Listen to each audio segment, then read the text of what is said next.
Yo, it's Trent. Good morning. Even though it's like 11:30, but still kind of early. Today I got pulled over, baked as fuck. I mean, that didn't happen today, but that's what I'm telling today.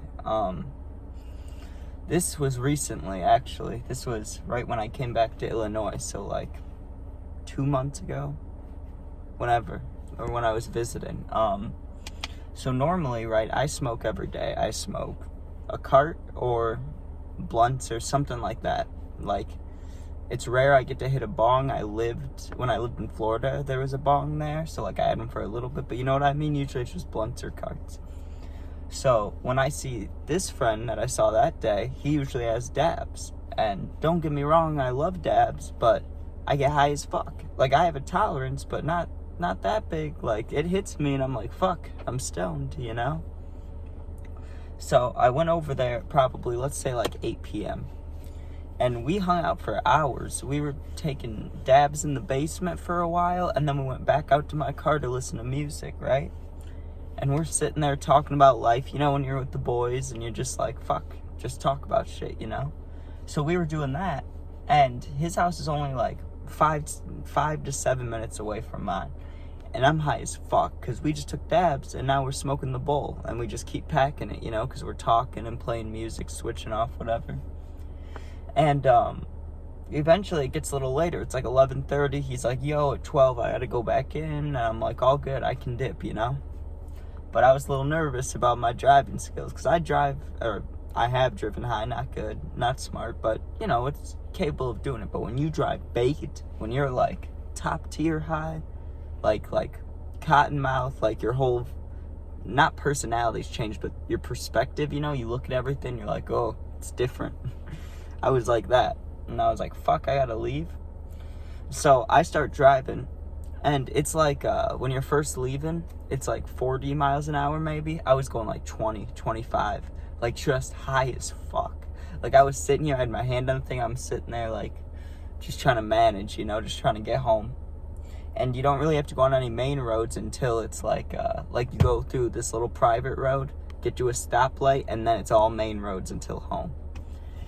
So what I didn't know, I'm aware now, but there's a speed trap there. It goes from 40 to 50, but then to 35. So I'm like, shit, I'm going 50, you know, and then it turns to 35. I don't notice the sign. I'm high as fuck.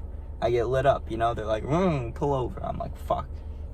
So I pulled over, and I actually pulled over right next to this sketchy-ass motel. I remember thinking, like, in my head, like, go look in there. You'll find more shit than you'll find in here. The problem was, though, like I said, we just smoked the fuck out of the car. Like, we've been smoking bowls all night. So not only am I high as fuck, but my bowl's in my center console. Like, all he has to do, shine his little light and look down, and there's a fucking weed pipe right there, you know, with weed in it. So I'm like, shit. You know, I'm going to get in trouble. I don't know if I'm going to get arrested. I don't know what happens. I don't know if they take the weed. But let me just take my chances here and try to lie, right? So there's not much I could do. I didn't want to open the thing and see him messing around with stuff. So I kind of just took whatever I had, probably like my phone and a charger or something, just threw it over it. But I remember he comes up to the door. Now it was baked. And it was also rainy. I forgot about that. He's like, how are you doing today? Or tonight?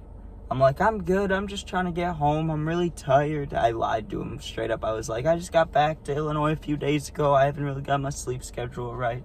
Just visiting my friends, you know. And he's like, well, you were going like 10, almost 15 over. And I was like, I didn't see the sign. I'm sorry, you know.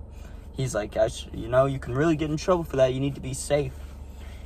And then he gets a little closer to the car, and I'm like, oh, it reeks, because I could still smell it. I wasn't even used to the smell. Like, I knew that it fucking reeked at that moment.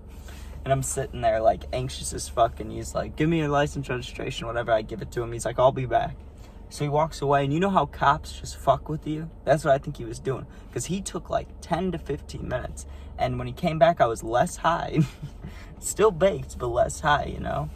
And he was like, listen, I can give you a warning this one time because you have nothing else on your record, but you cannot be going 15 over when it's raining. It's too dangerous. I'm like, thank you, officer. You know what I mean? Thank you, Lord Jesus. I didn't get caught. And I drive home, And I was high as fuck, and I sat there, and you know what I did when I got home? I fucking smoked another bowl. As you should, you know? But, there's been a lot of run-ins with cops, but there's been some scarier ones and some easier ones. But that was not too bad, you know? It was like I could have definitely gotten fucked if the guy was in a bad mood or if he had a noticeable sense of smell. But what are you gonna do, you know? I didn't get caught. But, yeah, that's all for this one. Thank you.